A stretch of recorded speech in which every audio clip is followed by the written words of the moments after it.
So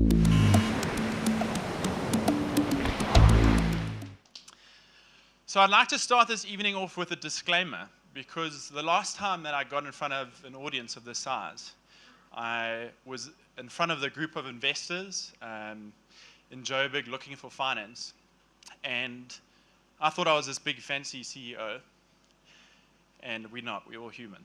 And I got up there and I'd prepared a 47-page slide, and being the big fancy CEO that I thought I was, for the first minute I got up and I completely froze. So it was probably the most awkward experience of my life, a very humbling one, and I'm sure it was meant to happen. So if I sound a little bit nervous, it's because I am. So my name is Murray Clark, and I am the founder and CEO of Good. Good as a company reinvents physical retail spaces. As a function of where retail is moving, and you can see by the advent of online and the cultural shift in the retail space and how people are supporting independence and supporting small business over big business, these spaces are becoming redundant as a function of where things are going. And so our heart and our mission is really to reinvent these spaces and to create platforms for small business and for communities to connect.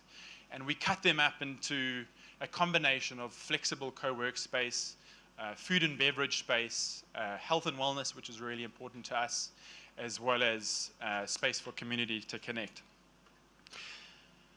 Over and above the Good company, for the last decade, I've developed about 25 shopping centers in rural and urban township centers, working with companies like ShopRite, Boxer, Pick n Pay, and a number of others.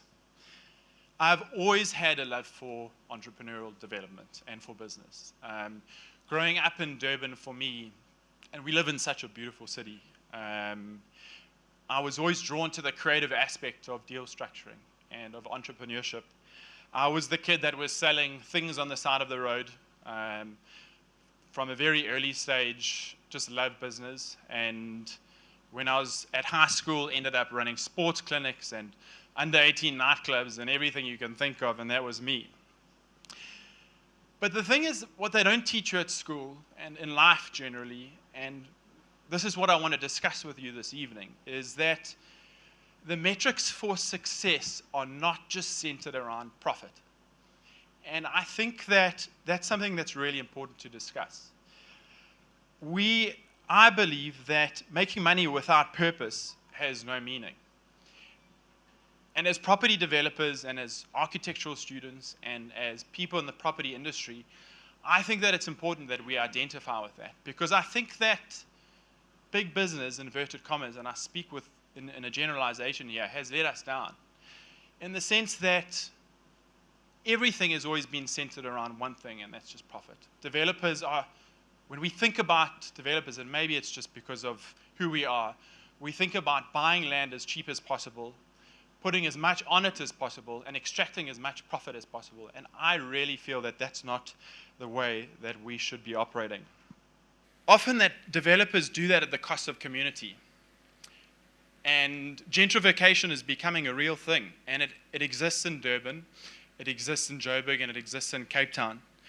And for us, we only need to look at the 70s and 80s to understand the clumps of concrete that exist not only in Durban, but in cities across the world, where not much thought has been given to community and creating contextually appropriate spaces that really add value to the world in which we live, where profit itself is not the only metric. I believe that we are the first generation to be able to change that. And I say that because now we have the knowledge. We understand that fulfillment consists of more than just making money.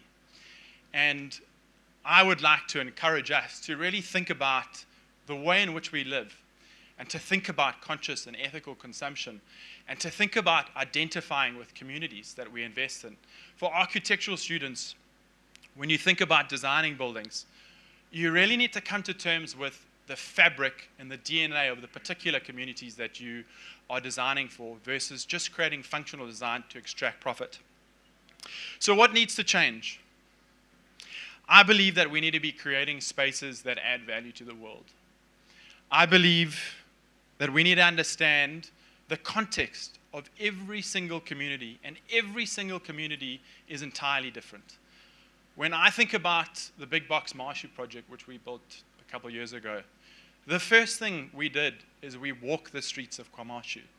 And now that might seem strange to you or foreign to you for someone of my skin tone who's exceptionally pale walking through a taxi rank. But the reality is we cannot understand the communities that we're developing without talking to them. And I believe that's something that's really important. I'm opening a 2,000 square meter location in Woodstock, Cape Town next month. And for me, the first thing we did is walk the streets. We knocked on doors, we spoke to people, we had conversations with people that mattered. And gentrification for me is it's caused by people not thinking about anything other than making money. Making money is important, but it is only one aspect of creating a more fulfilled life. If you look at the words TSI next to our brand, it's good TSI. They're 3 letters. And TSI means total societal impact. We've not put a trademark next to our name. We've not tried to register a trademark. We want to encourage people to identify the meaning behind what the words TSI means. So what do they mean? TSI means 4 things, in our opinion. And when we design buildings in Durban, and when we think about business, and we think about the way in which we operate in life, 4 things come to mind. And that is the mission and vision that drives us every day as a company. And number 1 is the environment. What sort of buildings are we creating, are we designing in Durban? Are we creating buildings that have no needless damage to the environment? Are we thinking about the environment? Number 2, are we thinking about the people and the communities that we are building these buildings for? Are we speaking to them? Are we having conversations about what should and shouldn't be designed? Are we including them in the way we think, or are we just building? Number 3, are we thinking about sustainable business? Are you just signing 10-year leases to get as much money as possible, to create as much income as possible because you think that's what's required? Or are you thinking about the independent business? Are you thinking about the small guy that I met in Gordon Road today who runs an ice cream shop, that his dream is to create a really incredible brand that helps people? Or are we thinking about getting an extra few bucks on our lease because that's what investors have always looked for?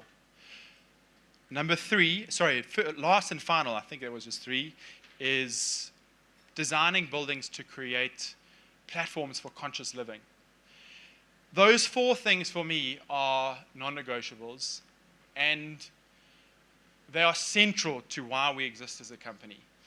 We are driven by a mission to create total societal impact. And my team, when they get to work in the morning, I don't have to ask them to work because that mission is something that's special. It's creating life. It's breathing life into these spaces. It's bringing back community. It's helping entrepreneurs run their craft. And these are all incredible things. So in closing, I have to ask you, are we going to be remembered as property people, as developers, as architects, as students who really challenge the status quo?